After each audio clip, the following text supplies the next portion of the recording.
Beberapa dari kita mungkin terlahir dalam keluarga yang penuh kasih dan dihormati oleh masyarakat.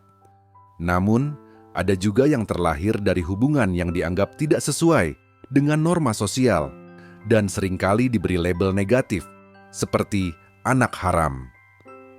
Lalu, jika masyarakat melihat mereka dengan pandangan seperti itu, apakah Tuhan juga akan memandang mereka dengan cara yang sama?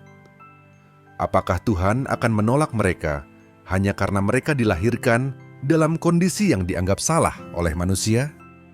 Mari kita belajar dari kisah Yefta. Yefta adalah seorang tokoh yang terlahir dari situasi yang penuh penolakan. Kisah Yefta yang tercatat dalam kitab Hakim-Hakim 11 mengajarkan kita bahwa Tuhan tidak melihat kita berdasarkan asal-usul atau masa lalu kita, melainkan berdasarkan hati dan tujuan hidup kita. Yefta terlahir dari seorang wanita yang dianggap rendah oleh masyarakat, seorang wanita yang terlibat dalam hubungan yang tidak sah. Karena status ini, Yefta seringkali dipandang sebagai anak haram. Namun, penolakan terbesar datang dari keluarganya sendiri, terutama saudara-saudaranya yang lahir dari ibu yang sah. Ketika Yefta dewasa, mereka menolak haknya atas warisan keluarga hanya karena status kelahirannya. Kata-kata mereka sangat tajam. Kami tidak ingin berbagi warisan dengan anak dari wanita itu.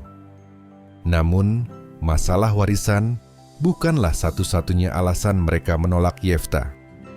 Pandangan negatif terhadap Yefta sebagai anak yang terlahir dari hubungan yang dianggap salah membuat mereka semakin menjauhkan dirinya dari keluarga.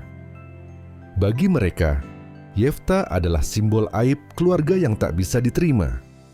Mereka bahkan mengusirnya tanpa belas kasihan. Penolakan ini meninggalkan luka yang mendalam dalam hati Yefta. Ia merasa terbuang, tidak dihargai, dan diabaikan oleh orang-orang yang seharusnya menerima dan mencintainya. Namun, meskipun dunia menolaknya, Yefta tidak menyerah. Ia memilih untuk meninggalkan keluarganya dan mencari jalan baru, di mana ia bisa membuktikan bahwa siapa dirinya bukan ditentukan oleh status kelahirannya, tetapi oleh hati dan kemampuannya untuk berjuang.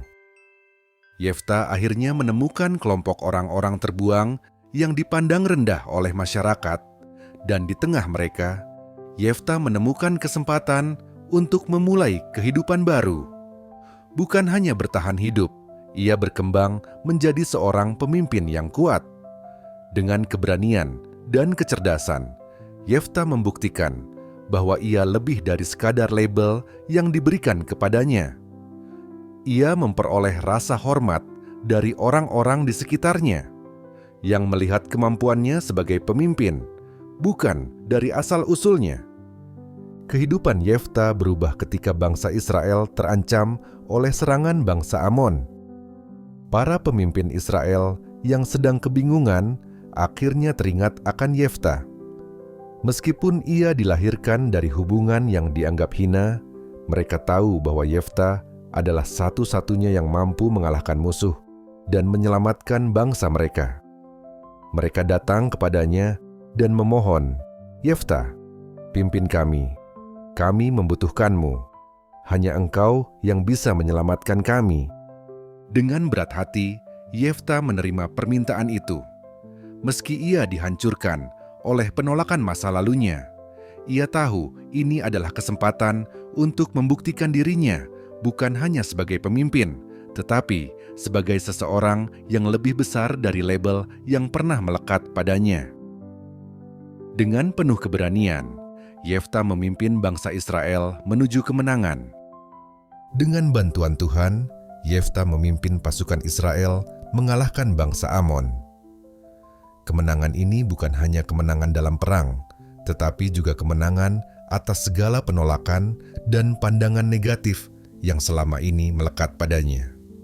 Yefta membuktikan bahwa meskipun dunia melihat kita dari asal-usul kita, Tuhan melihat kita dari hati kita, dan kita bisa mencapai sesuatu yang besar jika kita percaya pada kemampuan diri sendiri dan keberanian untuk bangkit. Kisah Yefta mengajarkan kita satu hal yang sangat penting. Tuhan tidak pernah menolak siapapun berdasarkan masa lalu atau asal-usul kita. Tuhan melihat kita berdasarkan hati kita dan tekad untuk bangkit dan berbuat baik. Kita tidak perlu terikat oleh label atau pandangan orang lain. Jika kita punya keberanian untuk berjuang dan melayani, kita bisa melakukan hal-hal besar.